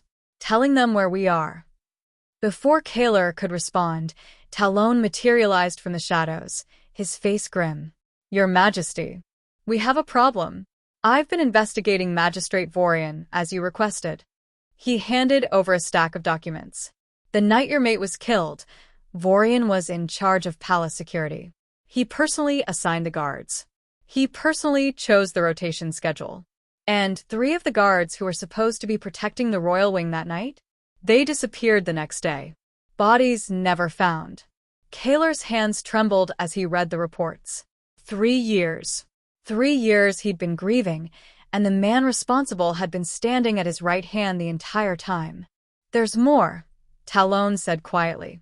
Hunters were spotted at the northern border this morning. They're asking about a woman and child with silver eyes. They're being led by a man matching Vorian's personal guard's description.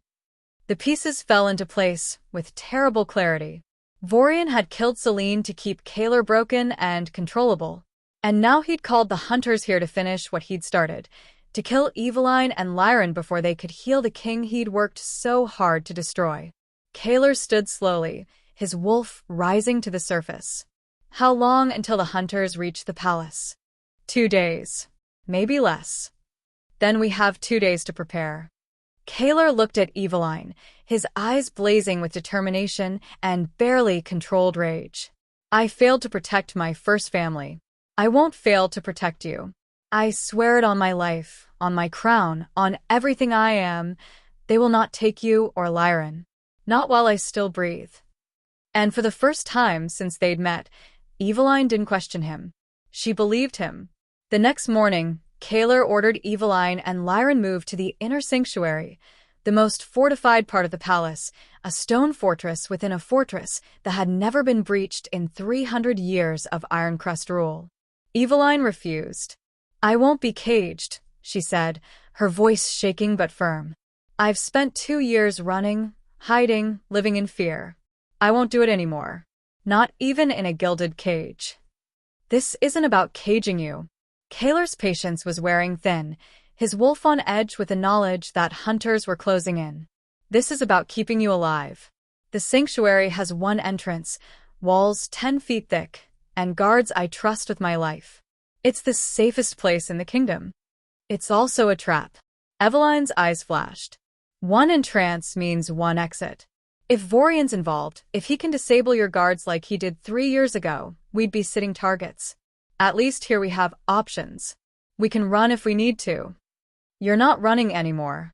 Kaler's voice dropped into alpha command, and he immediately regretted it when Eveline's entire body went rigid with anger. Don't. Her voice was cold. Don't use your alpha voice on me. I'm not one of your subjects. I'm not your mate. You don't get to command me. The words hit harder than Kaler expected. I'm not your mate. Even though it was true, the bond hadn't been formally accepted, she hadn't chosen him. Hearing it spoken aloud felt like a blade between his ribs. You're right, he said quietly, forcing his wolf back. I apologize. But Eveline, please. Let me protect you. Let me do this one thing right. By locking us away while you face the danger alone? Eveline shook her head. That's not protection. That's you trying to control a situation you're terrified of losing. I understand that. I do. But I can't. Her voice broke. I can't let you make decisions for us just because you're afraid. We have to choose this together. Before Kaler could respond, Lyran spoke up from where she'd been quietly listening. Stop fighting. Both adults turned to the child. We're supposed to be together, Lyran said, her silver eyes unnaturally bright. I've seen it. The 3 of us, standing against the darkness. Silver light all around us. But it only works if we choose it. If we're family. She looked between them with a wisdom far beyond her years. You can't protect us by pushing us away. And we can't stay safe by running. We have to fight. Together. The simple truth of it hung in the air. Kaler looked at Eveline, saw the fear and determination warring in her eyes, and made a decision. Together, he said. But we do this smartly. Vorian can't know we suspect him. We act normal, keep to our routines, but I double the guard presence. Talon watches Vorian's every move, and at the first sign of attack. We fight, Eveline finished. All of us. The place where the first Ironcrest Alphas had made pacts with moon spirits. The place where Vorian clearly planned to end everything. The sacred sanctuary stood in a clearing deep in the frozen forest, a circle of standing stones that had weathered centuries of storms. Ancient wolf spirits were said to dwell here, watching over the Ironcrest line, judging the worthiness of each new alpha. Kaler had come here once with Selene, to ask the spirits' blessing on their unborn child. The spirits had been silent then. He'd taken it as acceptance. Now he wondered if they'd been trying to warn him. He burst into the clearing in full wolf form, then shifted back to human, his body steaming in the cold air. The scene before him made his blood run cold. Lyran was bound to the center stone, silver light pouring from her small body into a relic that Vorian held, an ancient artifact that pulsed with sickly dark magic. The child's screams had faded to weak whimpers, her skin pale, her silver eyes dimming. Vorian looked up, smiling. "Right on time, Your Majesty. I was beginning to think you might choose the mother over the child. That would have been disappointing." Around the clearing, a dozen more hunters emerged from the shadows. Professional killers, all of them, armed with weapons designed to kill shifters. Kaler was outnumbered, outmatched, and facing an enemy who'd already proven he could orchestrate the perfect ambush. He didn't care. "Let her go, Vorian. This is between us." "Oh, but it's so much more than that." Vorian's fingers tightened on the relic, and Lyran gasped as more power was ripped from her. "This child is the key to everything. Ethersong blood, spirit-speaking abilities, the power to see truth and command wolves. With her power channeled through this relic, I can control every wolf in the kingdom. I can break sacred bonds. I can make myself more powerful than any alpha." "You're insane. I'm ambitious." Vorian's smile widened. "You were supposed to stay broken, Kaler. Supposed to grieve forever, let the kingdom fall apart, until the Moon Council had no choice but to replace you. With me. But you had to find hope again. I had to find her. I had to start healing. So now I have to take more drastic measures. You killed Celine." The words were barely more than a growl. "You killed my mate and unborn child just to make it easier to control. I removed obstacles to my ascension." Vorian shrugged. "And it worked perfectly for 3 years. Until this woman and her brat showed up and ruined everything." Rage flooded through Kaler, his wolf howling for blood. He started to shift, and Vorian pulled a blade to Lyran's throat. "Shift, and I cut her open before you take 3 steps. Attack and she dies. Try anything, and this child bleeds out on sacred ground." The magistrate's voice was conversational. "So here's what's going to happen. You're going to watch while I drain every drop of power from this Ethersong brat. Then you're going to kneel, and I'm going to kill you with the same blade I used on Celine. Poetic, don't you think?" Kaler froze, his mind racing. He couldn't shift without Lyran dying. Couldn't attack without getting her killed. Couldn't. "We have to fight. Together." Lyran's eyes, dim but determined, met his. And he saw her lips move, forming words too quiet for Vorian to hear. "Mama's coming." Understanding crashed through him. Eveline wasn't dying in the palace. She was coming here, and if he could just stall long enough. "Why?" Kaler asked, forcing his voice calm. "Why go to all this trouble? You could have just poisoned me years ago."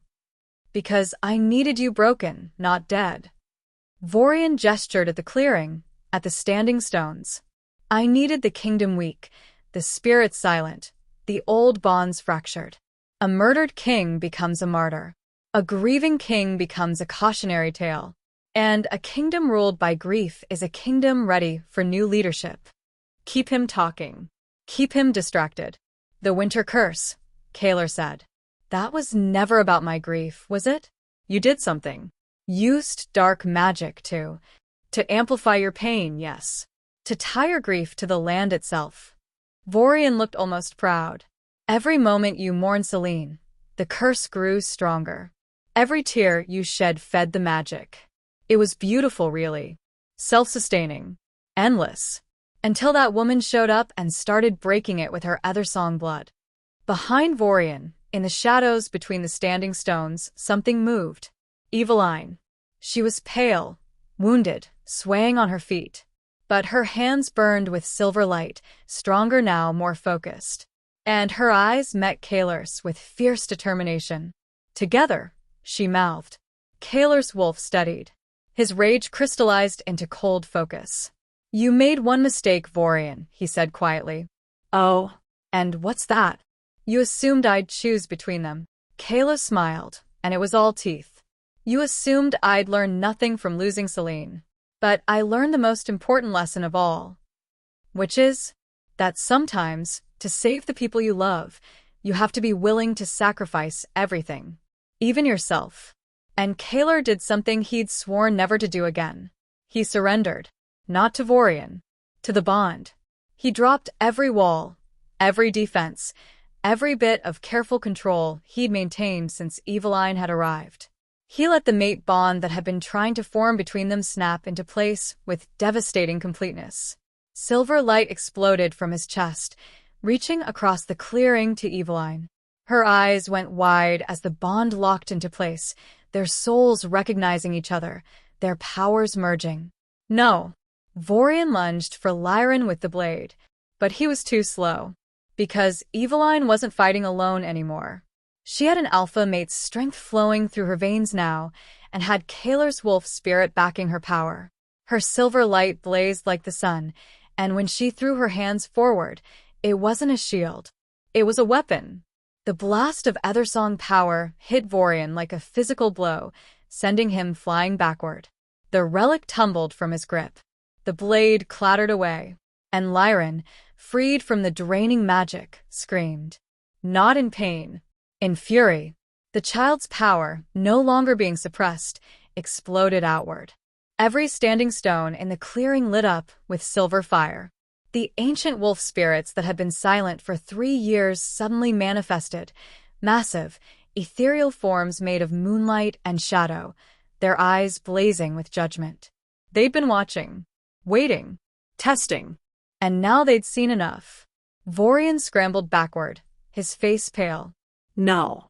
No. You can't. I'm the rightful. You are nothing. One of the spirits spoke, its voice like thunder. You have spilled innocent blood on sacred ground. You have broken sacred bonds. You have murdered an alpha's mate, an unborn child for power.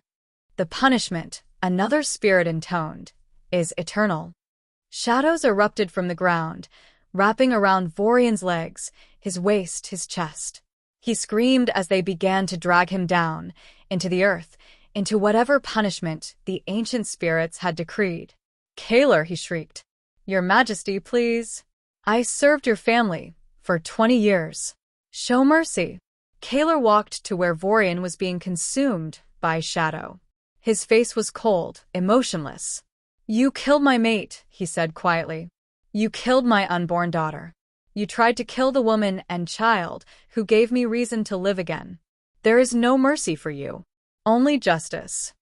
Vorian's screams cut off abruptly as the shadows pulled him under. The earth sealed over him as if he'd never existed. Silence fell. Then Lyran's voice, small and shaking. Papa? Kaylor's head snapped up. The child was looking at him with those impossible silver eyes, tears streaming down her face. Papa. He was at her side in an instant, breaking her bonds, pulling her into his arms. She was so light, so fragile, trembling with exhaustion and fear. I've got you, he whispered into her hair. You're safe. I've got you. Mama? Lyran's voice was barely audible. Where's Mama? They both turned. Eveline stood at the edge of the clearing, one hand pressed to her bleeding side, silver light flickering weakly around her. She took one step toward them, then collapsed. Kaylor caught her before she hit the ground, Lyran still clutched in one arm. The bond between them pulsed with pain, hers, echoing through him. Don't, he commanded, his voice breaking. Don't you dare leave me. Not now. Not after.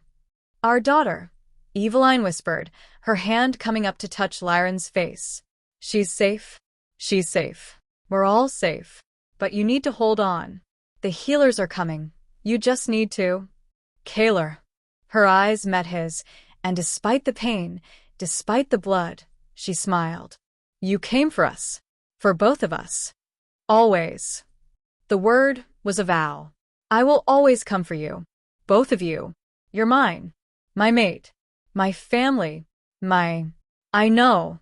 Eveline's fingers found his face. I felt it. When the bond snapped into place. I felt everything. Your grief. Your love. Your fear of losing us. And I need you to know. Her voice was fading. I choose you too. I choose us. I choose. Her eyes closed. The bond went silent. And Kaylor screamed. Eveline woke to warmth. Not the feverish heat of infection or the artificial warmth of healing magic, but genuine, natural warmth. Sunlight streaming through windows. The scent of flowers on the breeze. And a small weight curled against her side. Lyran. Her voice came out hoarse. Mama. The child's face appeared above her, silver eyes bright with relief and joy. You're awake. Papa said you would wake up today, and he was right. Papa. The word sent a flutter through Eveline's chest. How long? She asked. 5 days. Kaylor's voice came from the doorway, rough with exhaustion and relief. He looked like he hadn't slept in the entire time. Dark circles under his eyes, hair disheveled, still wearing the same clothes from the battle. The healers said your body needed time to recover from the power drain and the wound. They also said. He moved closer, his eyes never leaving her face. They said the bond helped keep you alive. That our connection gave you something to hold on to. Eveline's hand went to her chest, where she could feel the mate bond humming like a second heartbeat. Their bond. Fully formed, unbreakable, tying her soul to his in a way that should have terrified her. Instead, it felt like coming home. The winter? She asked. Lyran bounced excitedly. Gone. Mama, you should see it. The snow melted and there are flowers everywhere and people are singing in the streets and the sun is so bright and warm and… Breathe, little star.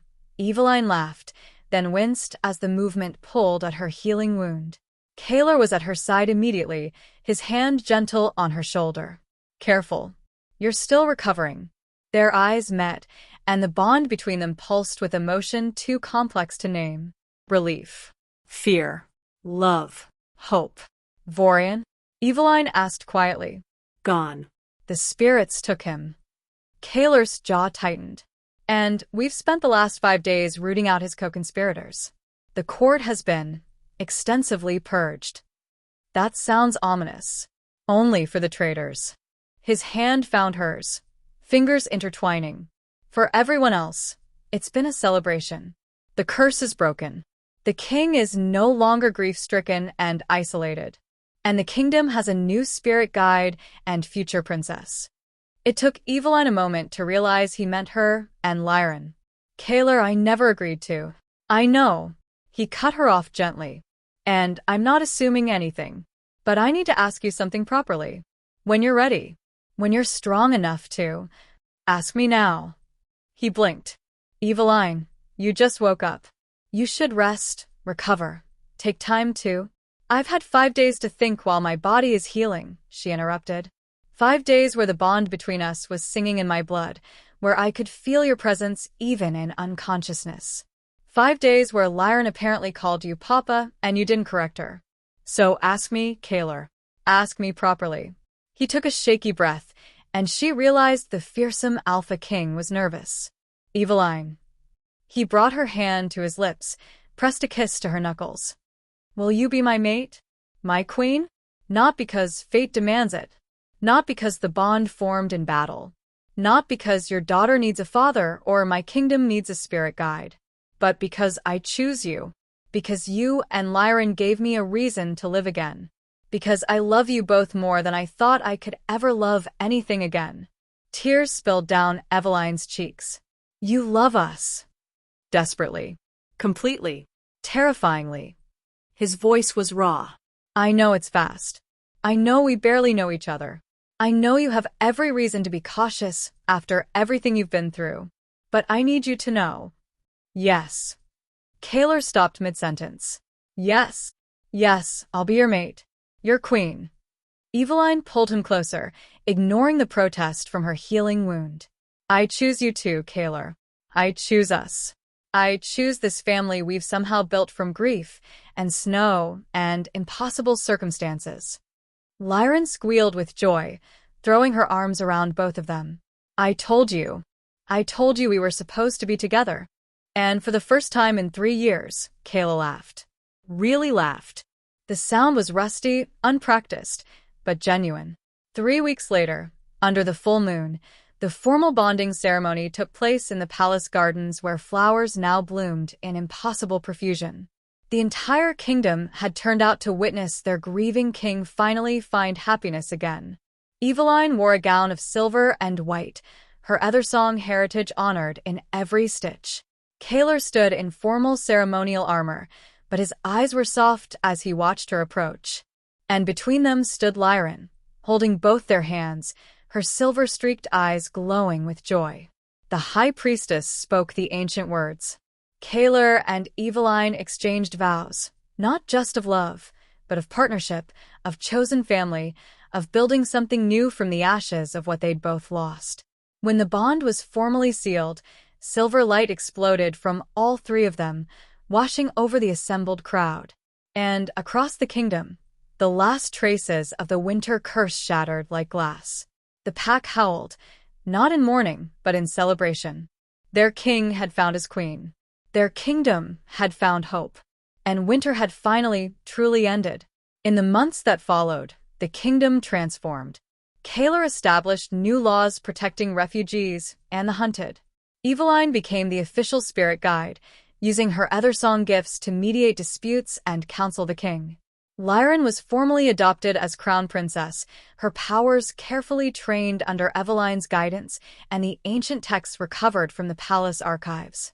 The child became a bridge between wolves and spirits, between shifters and humans, bringing a unity to Eldervane that hadn't existed in generations. And Kaler became the king he was always meant to be. Strong but compassionate. Just but merciful. Leading not from grief and isolation, but from love and partnership. 2 years later, Eveline gave birth to twins, a boy and a girl with Kaler's dark hair and her silver-streaked eyes. The heirs he'd thought he'd never have. The future he believed was dead and buried with Celine. He held them both and wept, not from grief this time, but from overwhelming joy. 5 years after that night in the snow, Kaler found himself riding the northern border road again. But this time, he wasn't alone. Eveline rode beside him on a white mare, her laughter bright as she raced him through the green fields. Lyran, now 11 and beginning to grow into her considerable power, rode her own pony, silver eyes sparkling with mischief as she used her abilities to cheat and predict which direction her parents would turn. And in a sling against Kaler's chest, their youngest daughter, barely 6 months old, dozed peacefully, completely unaware that her father was the most powerful alpha in the north. They crested a hill, and Kaler pulled his horse to a stop. Below them stretched the very spot where he'd first heard a child's cry in the blizzard, where he'd found Eveline half buried in snow, where his entire life had changed. What if you hadn't stopped that night? Eveline asked quietly, reading his thoughts the way she often did through their bond.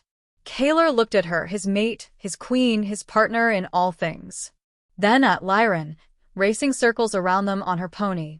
Then at the baby sleeping against his chest, and thought of the twins waiting for them back at the palace. I would have been lost forever, he said honestly. Buried in grief until it consumed me completely. The kingdom would have frozen. I would have frozen. Everything would have just stopped. But you did stop, Lyran called out, having apparently been eavesdropping with her enhanced senses. You heard me crying and you came. Even though you were scared. Even though you'd lost everything. You still came. Because you gave me a reason to, Kaler said, his voice thick with emotion. Both of you. You saved me just as much as I saved you. Eveline reached across the space between their horses and took his hand. We saved each other. The snow brought us together. Lyran declared with the absolute certainty of a child who'd seen prophecy and knew truth from lies. But love made us a family. Kaler squeezed Eveline's hand, their bond humming with contentment and joy and the simple miracle of being alive and together and whole. Race you back to the palace? Eveline challenged, her eyes sparkling with mischief. You're going to cheat and use Lyran's abilities to predict my path, Kaler accused. Obviously. She grinned. What's the point of having a daughter who can hear thoughts if you don't take advantage occasionally? That's not fair. Life isn't fair, Your Majesty. Eveline's grin widened. But it can be beautiful anyway. And she took off, Lyran whooping with joy as she raced after her mother. Kalar sat for one more moment on the hill, looking down at the spot where everything had changed. Where a broken king had heard a child's cry and made the choice to care again. To hope again. To love again. The baby against his chest stirred, making a small sound of contentment. He pressed a kiss to her downy head, then urged his horse after his family. They rode toward the palace together, silhouetted against a warm sunset, the kingdom green and thriving behind them. No more eternal winter. No more curses.